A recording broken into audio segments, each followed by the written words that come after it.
Aí. Som. Já começou? Pessoal, estão me ouvindo?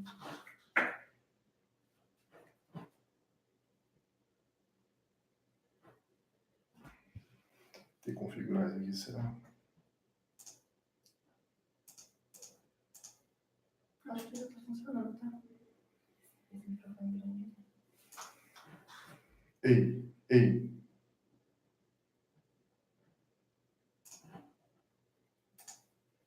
Me despachou de produção. Ei, som. Tá, beleza. Tá ok. Pessoal, preciso do feedback de alguém aqui, se o som tá saindo legal, se tá claro o que eu tô falando. E se alguém tá me vendo, inclusive. Senta aí, cara. Vou te ouvir de lá. Apareceu aqui hoje. Ah lá, alguém respondeu. Opa, beleza, Marcelo. Então o áudio tá ok? Visual também, vídeo tá ok? Tá ok, então, galera. Coloca lá. Opa, obrigado. Ok? Então, a live será feita apenas por mim. A professora Caroline, ela deu um suporte aqui apenas, tá bem, galera? Eu tenho em mãos algumas perguntas que foram feitas ao longo da aula. E, bom, pelo padrão, pelo formato da aula, acabou não dando tempo, né? E por ter a live hoje, eu falei para a professora Carol para deixar algumas perguntas para a gente discutir aqui na live. Gostaria de falar primeiro, então, o Marcelo Carvalho, ok? O Marcelo Carvalho de Campo Mourão, aqui, região, próximo a Maringá, inclusive. Ele disse que ganhou uma muda de cereja, ganhou uma cerejeira.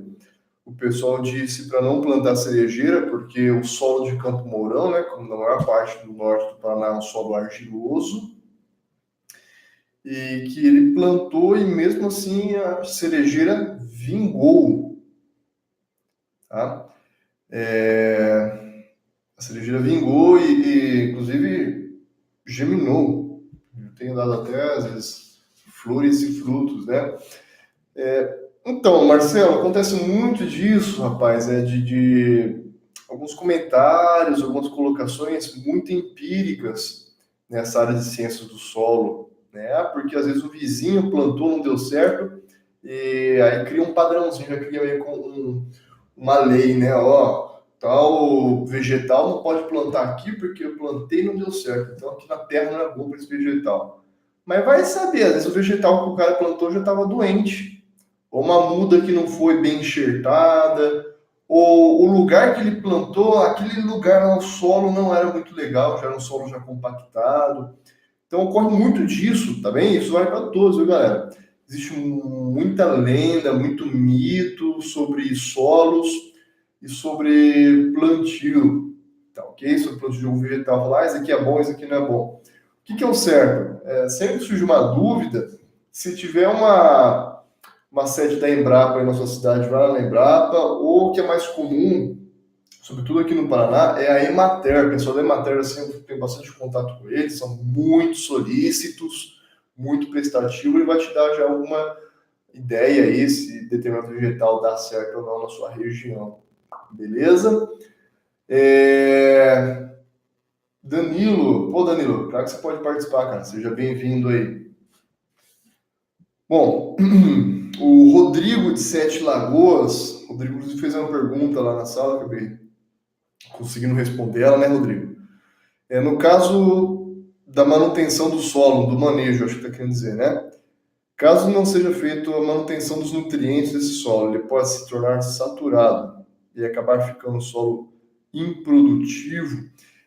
Se não repor nutrientes do solo, Rodrigo, é óbvio que vai ter problema nutricional desse solo. Ele vai se tornar muito provavelmente improdutivo, sim.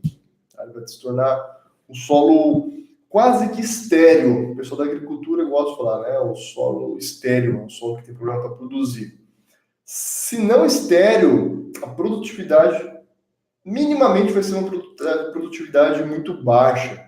Então, para o agricultor, né, que nem Às vezes mora numa chácara, você tem que ter um pomarzinho lá, tal. Isso não vai fazer qualquer diferença para você.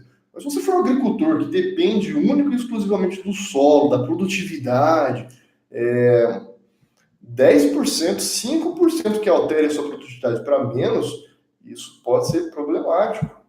Tá? Dependendo do nível de endividamento que a pessoa esteja e tal, pode até perder a terra dele por conta disso. Por isso que é importante ter sempre um agrônomo lá, fazendo teste, análise do solo, para manter um padrão nutricional ótimo desse solo. E hoje que a agricultura está muito avançada, a tecnologia está muito avançada, ele consegue fazer isso tranquilamente. Tá bem? Pessoal, se quiserem já fazendo perguntas aqui pelo chat, pode fazer a pergunta. Eu vou ler só algumas perguntas que foram mandadas aqui, ó, tô lendo até uma roteirinha, foram mandadas ao longo da aula. Depois eu faço as perguntas do chat, beleza?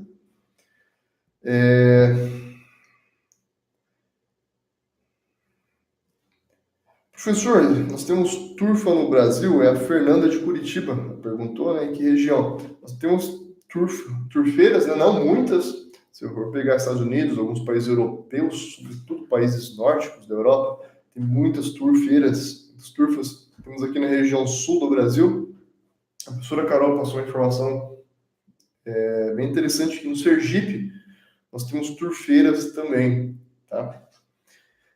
O Alexandro, do Rio de Janeiro, Barra da Tijuca, pergunta: que profundidade deve ser cavada a trincheira para observarmos todos os horizontes do solo? Ótima pergunta, adorei essa pergunta, Alexandre. Não tem padrão, tá, de profundidade, depende do quê? Depende do que você quer estudar. Às vezes tem estudos da pedologia que eu quero estudar só o horizonte A do solo. Então eu vou fazer a trincheira, vou escavar lá no solo, até eu ver onde termina o horizonte A. Então, na medida que eu vou escavando, eu já vou analisando o solo. Eu já vou vendo se a característica daquele solo é de horizonte A ou não. Professor, mas como que eu vou saber? Porque eu já tenho um mapa, eu já sei qual que é o solo que eu estou escavando. Então, se eu sei qual que é o solo que eu estou escavando, eu já sei necessariamente qual que é a característica que tem que ter para ser horizonte A ou não. Então, eu vou escavando o horizonte A.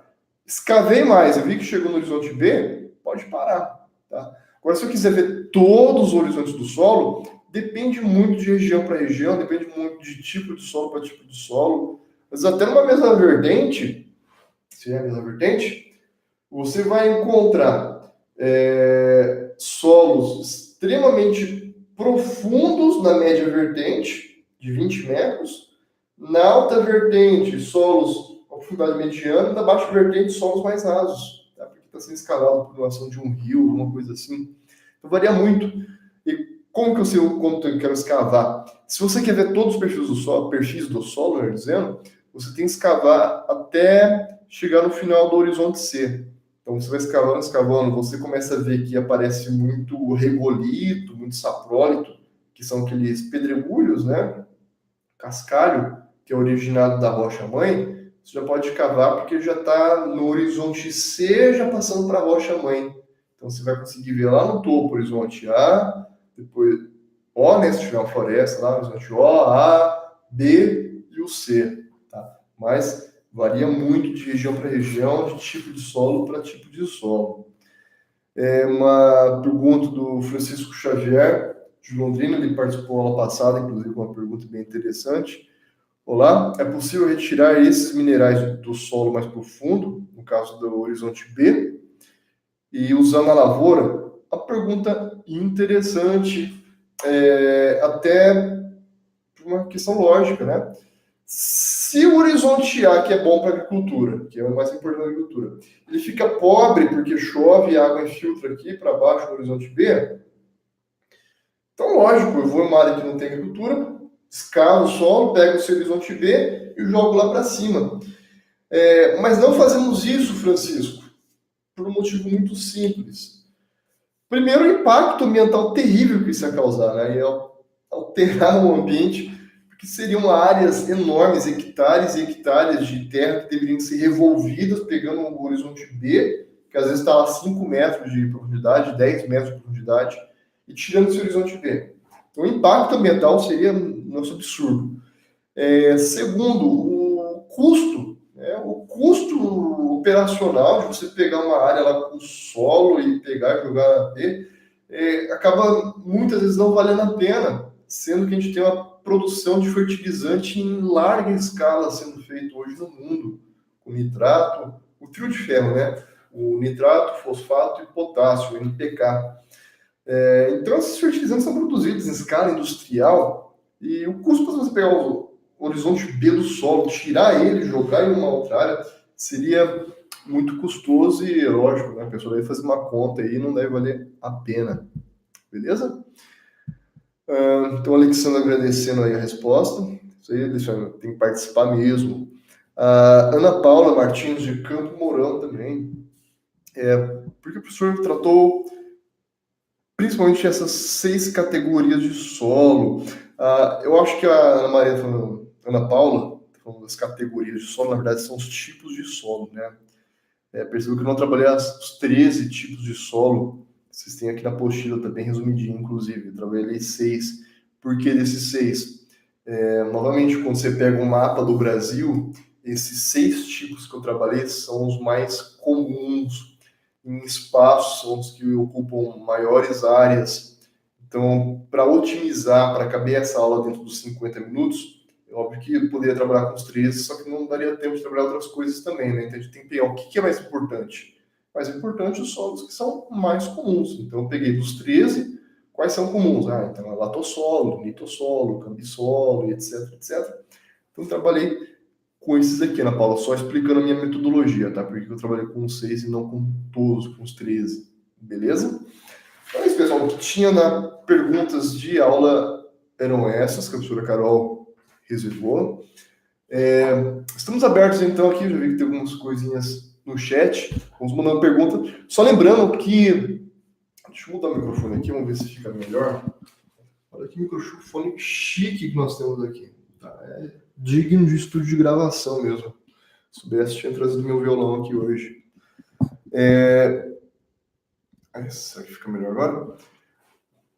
E essa live é aberta para qualquer pergunta da geologia, por exemplo. Se alguém quiser voltar aqui alguma coisa sobre paleonto, pode perguntar. Se alguém quiser tirar alguma dúvida sobre mapa, sobre fórum, sobre tipo de rocha, tipo de mineral, pode voltar aqui, viu, galera? A gente tem tempo aqui ainda, a gente pode discutir várias coisas. A live é justamente isso, é um apanhado de tudo que nós trabalhamos ao longo dessas 4 aulas, ok?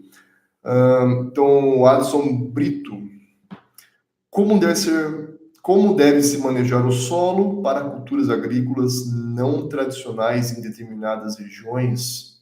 A exemplo da cultura da uva, que não somente se restringe hoje ao sul do país, ou regiões temperadas. Muito boa pergunta. O caso da cultura da uva, o agrônomo ele vai passar, né, para o agricultor quais são os principais nutrientes que o vegetal, né, no caso a parreira, ela precisa. Então, naquela relação NPK, não é necessariamente lá 33% de nitrato, 33% de potássio, 33% de fosfato. Existem proporções diferentes, tá? Porções diferentes desse NPK. E aí o que o Adson falou, depende muito de cultura para cultura. Se for cultivar o café, é uma proporção de NPK. Se for cultivar a uva, a parreira, precisa de uma outra quantidade inclusive de enxofre, de magnésio, de outros nutrientes. Então, o agrônomo, ele já tem isso, estuda isso na faculdade, tá?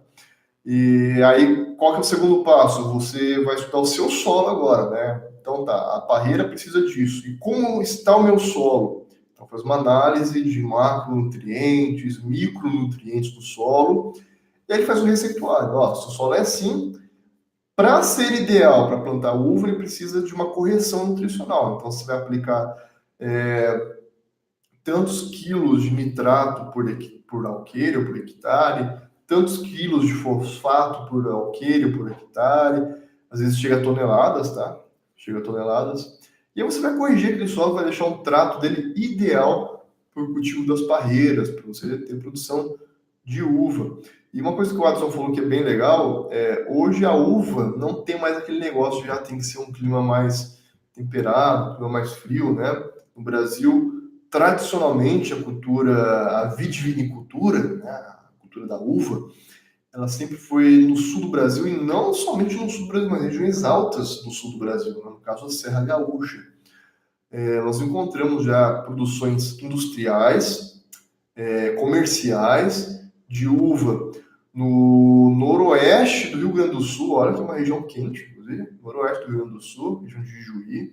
Encontramos aqui no norte do Paraná e encontramos um lugar muito interessante, galera, que é o Vale do Rio São Francisco, encravado em pleno Nordeste brasileiro, produzindo uva, e uva de excelente qualidade, tão boa que não fica no Brasil, é exportada.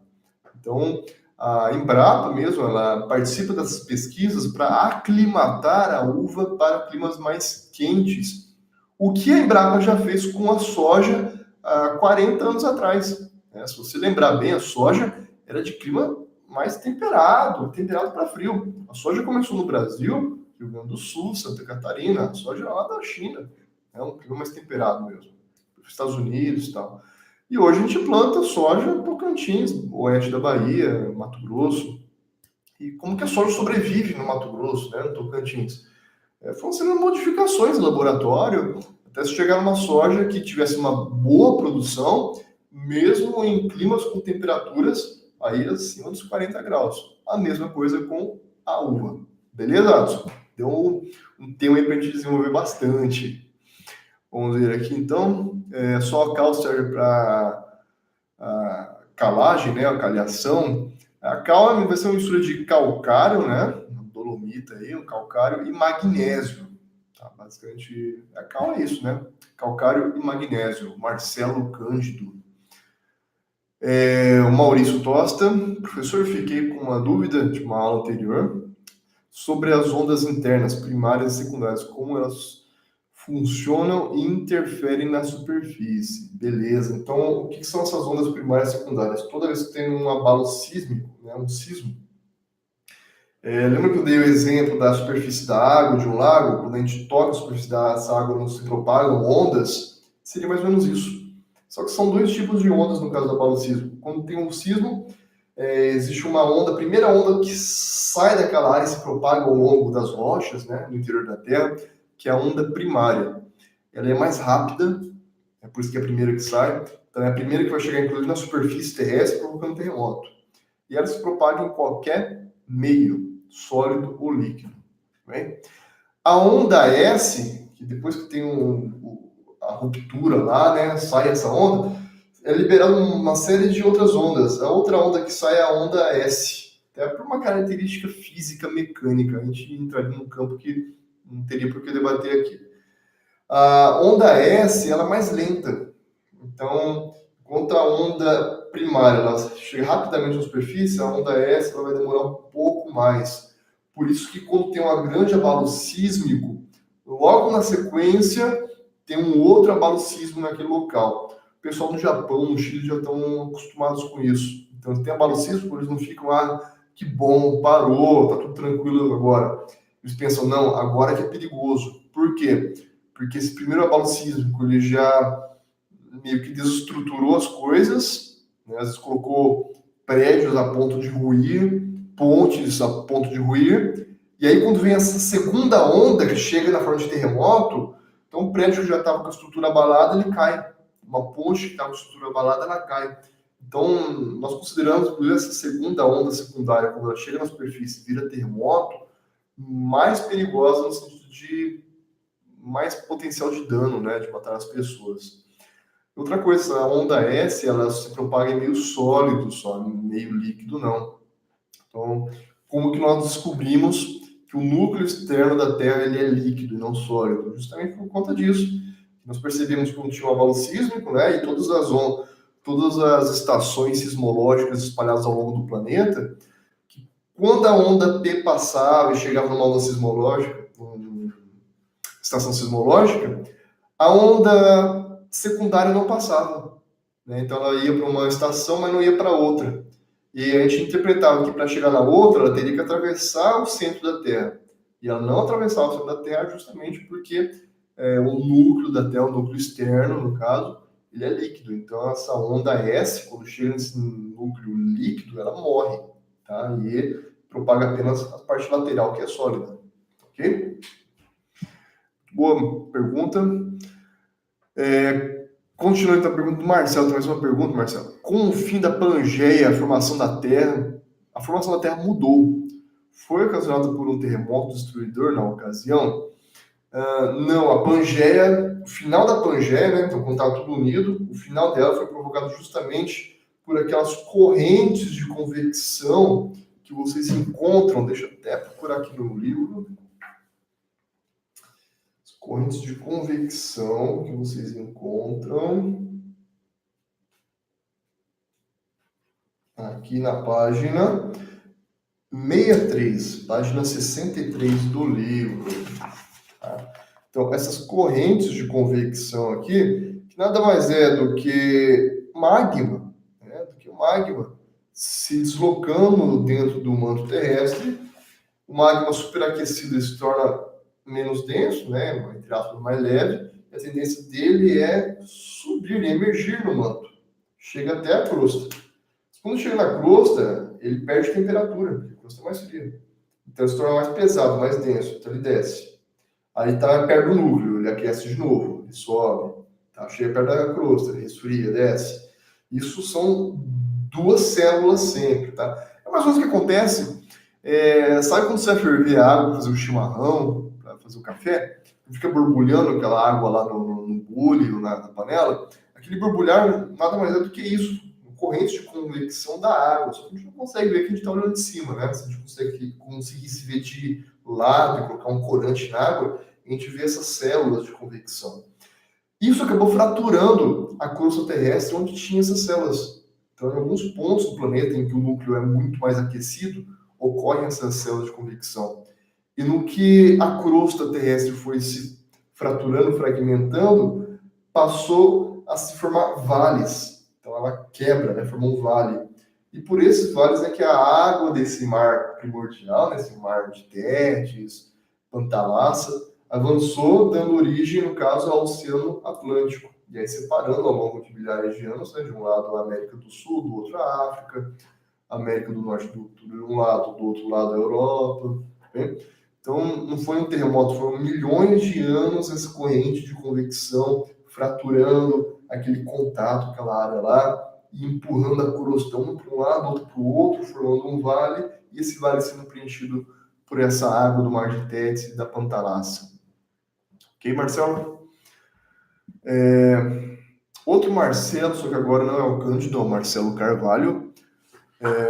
Foi o que aconteceu aqui na cidade onde eu moro, Tapejara, desde sua emancipação política, sempre esteve dependendo da cultura da cana-de-açúcar. Isso mesmo, a região de Cianorte, né, muito forte, se não me engano, é a maior usina do Grupo Santa Terezinha, está em Tapejara. E é o problema de não ter uma rotatividade da cultura agrícola, né, o Marcelo? A cana-de-açúcar, com um plantio, você consegue ter 5 a 7 safras, né? Então é muito tempo sem intercalar a cultura. Tanto é que quando eles têm que fazer a reforma daquele solo lá, nutricionalmente, quimicamente, aquele solo está arrasado, arrasado. Tá? Você não consegue plantar tiririca lá. Então, tem que fazer toda uma reforma do solo para depois plantar de novo a cana-de-açúcar. Atualmente, a usina que era responsável pelo processo de plantio e extração profissional entrou em falência, demitindo a grande parte dos funcionários, inclusive meu pai. Poxa, Marcelo, vai estar passando por um problema sério mesmo, né? Não só grupos de açúcar, como uma boa parte das usinas de cana-açúcar aqui do Brasil. No caso, o solo está de tratamento para receber uma nova cultura agrícola, tudo extrai muitos nutrientes. Isso, quando você mantém uma mesma cultura agrícola, safra após safra, e você não faz rotatividade, você acaba deixando o solo mais pobre. Por que o agricultor não faz isso? A maior parte do agricultor faz outra atividade, viu, pessoal? Então, é bom a gente ter sempre isso em mente, porque o agricultor quer ter produtividade. Então, ele sabe se plantar soja, depois soja, lá pela quarta, quinta safra já vai começar a perder muito produtividade, é prejuízo para ele. Ele não é bobo, então é óbvio que vai fazer uma rotação, coloca um milho safrinha, coloca um trigo de inverno, né, um sorgo, vou fazer uma alternância nesse solo, feijão, muito feijão também, uma adubação verde, né? Muito boa colocação, Marcelo. O Adson, então, o senhor quer compartilhar quem tem interesse em astronomia amadora, assunto que condiz com primeira unidade. Temos aqui em Salvador um grupo que sempre se reúne na última sexta-feira, mesmo no Farol da Barra, para observar, bater um papo, que se interessa agora na região. Então, o Adson deixou o link aí, galera, do grupo que eles têm no Facebook, tá? Desse grupo amador de astronomia. É bem interessante. Eu já participei de grupos amadores quando estava no ensino médio, quando comecei a universidade também participava de grupos amadores. Aprendi muito e, sobretudo, né, passei a me apaixonar por essa área da astronomia, geofísica, geociência de uma forma geral, tá ok? Pessoal, mais perguntas, dúvidas? Vamos lá, então temos aí, praticamente 10 minutos. Tá? Quem tiver alguma dúvida, alguma pergunta ainda, pode estar mandando no chat. Espero que vocês tenham gostado das nossas aulas ao vivo, né? A metodologia nossa é essa, a gente não pode ficar muito só em cima de aula ao vivo. Nós temos o livro, nós temos as aulas conceituais. Aproveitem todo e qualquer momento para estar estudando, para estar ouvindo. Macetia, por exemplo, é possível você baixar a aula conceitual em áudio, como se fosse um podcast. Então, baixe no seu celular, você está dentro do seu carro no trânsito, você está viajando para trabalho, você está tendo ônibus, vai ouvindo a aula. Tá? Por mais que você não tenha o vídeo, né, você não tenha o slide, às vezes, para estar acompanhando, mas já ajuda muito, tá? Já ajuda muito você ouvir os conceitos, ouvir os princípios, ouvir a explicação de como funcionam alguns eventos. Então, é bem interessante da aula conceitual vocês baixarem, tá? Baixa lá, tem lá a opção de baixar o áudio e gravar no celular, levar sempre um fone de ouvido, né? Quando estiver viajando, estiver no carro, coloca um pendrive lá no som do seu carro e vai ouvindo aí, isso ajuda bastante, tá? Eu já estudei para concurso desse jeito e ajuda muito mesmo, ajuda muito mesmo. Porque eu sei que a vida de vocês, a nossa vida, né, o mundo atual é corrido. Né? São poucos que têm o privilégio de conseguir todos os dias sentar por longas horas, ler, degustar. O aprendizado tinha que ser assim, né? Tinha que ser uma degustação, igual um vinho bom, né? Uma coisa que aos poucos você vai aprofundando, vai gostando e tal.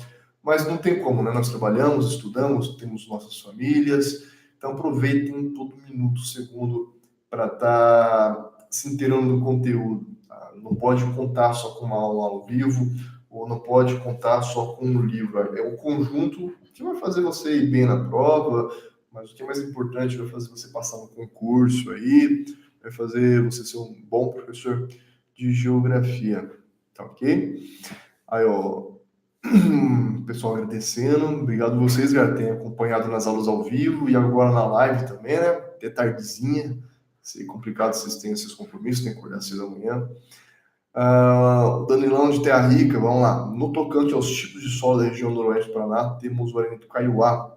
Qual a diferença desse solo para outros solos da nossa região paranaense? Então, Danilo, o principal diferença está aqui entre as rochas. Então, no noroeste é arenito. Né? Aqui no norte já é basalto. No arenito, como ele se degrada, ele solta areia. Então, a areia ela se solidificou, né? Virou arenito. Quando tem temperismo, é o processo inverso. A areia solta e vira um solo arenoso. Tá? Arenoso. Aqui no basalto, a água vai intemperizar esse basalto e vai dar origem a uma argila. Aquela argila mesmo, que a gente tem aí, olaria e tal. Então, o solo aqui ele é predominantemente argiloso. O solo é em Terra Rica, Luanda, Nova Esperança, Paranavaí, Prudente, né? Vai ser um solo predominantemente arenoso. O solo arenoso, como nós vimos naquele vídeo lá, ele é mais permeável, a água passa por ele com mais facilidade. Assim sendo, chove, em poucas horas do dia, a água já está a alguns metros de profundidade. O solo argiloso já não, a argila ela é muito. As plaquetas que formam a argila são muito próximas umas das outras, então a água tem dificuldade de passar entre a argila. Resultado, passa-se às vezes uma semana que choveu, você faz um buraco no solo aqui da argiloso, você percebe que ele está gelado ainda, ele está úmido, porque essa água fica retida. Como que isso reflete na agricultura? No solo arenoso, quando a gente tem, no caso de Luanda, Terra Rica, Paranavaí, quando a gente tem uma estiagem muito longa, ocorrem quebras de safra. Aqui na região de Campo Mourão, Maringá, Londrina, quase todo o interior do Paraná, que é mais basalto, terra roxa, pode ter uma diferença na safra durante as estiagens, mas uma estiagem dificilmente vai dar uma quebra de safra aí de 70%, 80%, tá? Que caracteriza uma quebra, porque a gente não tem ganho nenhum.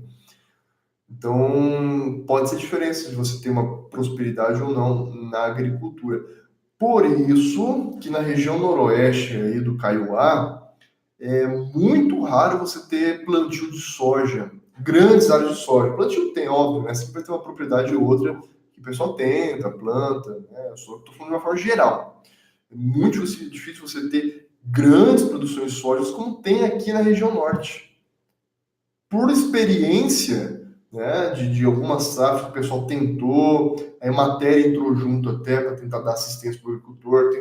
Vamos tentar fazer igual aconteceu com Maringá, com Londrina, vamos colocar soja, depois milho, safrinha e tal. Não deu certo, justamente por conta da característica do solo. E é por isso que o noroeste do Paraná optou pela pecuária, porque a pastagem ela é mais rústica, ela consegue resistir mais a um tempo de estiagem. E o gado também, né? Se está em estiagem, a pastagem está fraca, você faz o quê? Você dá ração para o gado. Então você consegue ter algumas vias, algumas escapatórias. Agora a soja não, a soja parou de chover, morreu. Beleza, Danilo? Então, Marcelo Cândido falando aqui, né, que assiste e ouve as aulas no celular. Beleza, Maurício Tosta agradecendo a aula, valeu, obrigado por você participar. Adson, sobre a correlação sucessão bioestratigráfica. Beleza. Marcelo, boa noite. Não, Danilo, só antes de entrar na pergunta do Adson, que é bem importante, Danilo, o solo não influencia, tá? A questão da placa tectônica, na verdade, nem a rocha, porque tem que considerar a crosta. A crosta é essa, é formada por vários tipos de rochas. Ô Adson, nós temos sobre as correlações bioestratigráficas, só para cantar a bola aqui para você, na página, eu vou chegar aí, aqui, página 31. Página 31. O que é? Na verdade, a correlação bioestratigráfica, eu brinco porque é um exercício de lógica. Então, você vai ter 3 colunas estratigráficas, né? 3 colunas com estratos, com fósseis diferentes. Então, fóssil bolinha, fóssil X e fóssil quadrado. Aí, aqui na segunda coluna, eu vou ter só o fóssil quadrado e o fóssil bolinha.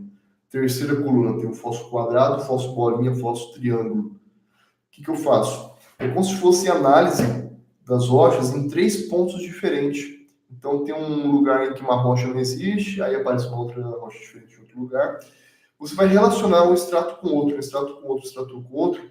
E nessa relação, igual aparece aí no livro, você vai criar uma coluna estratigráfica única, contando de cima para baixo, do extrato mais recente, né, da camadinha mais recente, para a camadinha mais antiga.